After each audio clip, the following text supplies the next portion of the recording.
సంక్షేమ సంఘం ఆధ్వర్యంలో నేడు విశాఖపట్నం డాబా గార్డెన్ విజయ ప్రెస్ క్లబ్ వేదిక ఆంధ్రప్రదేశ్ రాష్ట్రంలో వెలమ సామాజిక వర్గానికి జరుగుతున్నటువంటి అన్యాయ నేపథ్యంలో ఈరోజు ముఖ్యంగా వెలమ ఆత్మగౌరవ సమావేశం ఏర్పాటు చేయడం జరిగింది. ఆంధ్రప్రదేశ్ రాష్ట్రంలోనూ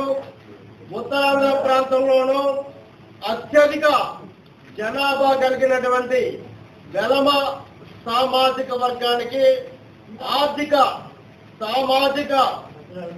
విభిన్న రంగాల్లో అధిక ప్రాధాన్యత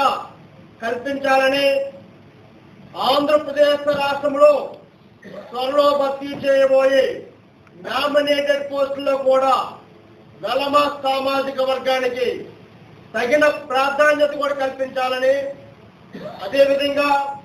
దశాబ్దాలుగా ఎన్నో ఏళ్ళగా ఎన్నో సంవత్సరాలుగా వెలమ సామాజిక వర్గం వ్యవసాయ రైతు కుటుంబం కాబట్టి ఆర్థికంగా వెనుకబడిన కుటుంబాలు ఉన్నాయి కాబట్టి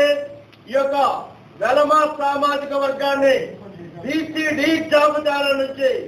బీసీ-ఏ జాబితాలో కూడా మార్చాలని చెప్పేసి కూడా కమిషన్ కు రాష్ట్ర ప్రభుత్వానికి కూడా ఎన్నో విన్నపాలు చేయడం జరిగింది. కాబట్టి ఈ నేపథ్యంలో బీసీ-ఏ జాబితాలో కూడా మార్చాలని ప్రధాన డిమాండ్ చేస్తున్నాం. మరి అదేవిధంగా వెలమ నిరుద్యోగులకు నైపుణ్యాభివృద్ధితో కూడినటువంటి ఉద్యోగ ఉపాధి అవకాశాలు కూడా కల్పించాలని, ఆంధ్రప్రదేశ్ రాష్ట్రంలో అన్ని జిల్లాల్లో కూడా వెలమ సామాజిక భవనాలకు స్థలాలు కూడా రాష్ట్ర ప్రభుత్వం కల్పించాలని ప్రధానంగా డిమాండ్ చేస్తూ పై డిమాండ్ల నేపథ్యంలో త్వరలోనే రాష్ట్ర ముఖ్యమంత్రి శ్రీ నారా చంద్రబాబు నాయుడు గారిని అదేవిధంగా రాష్ట్ర మంత్రులందరూ కూడా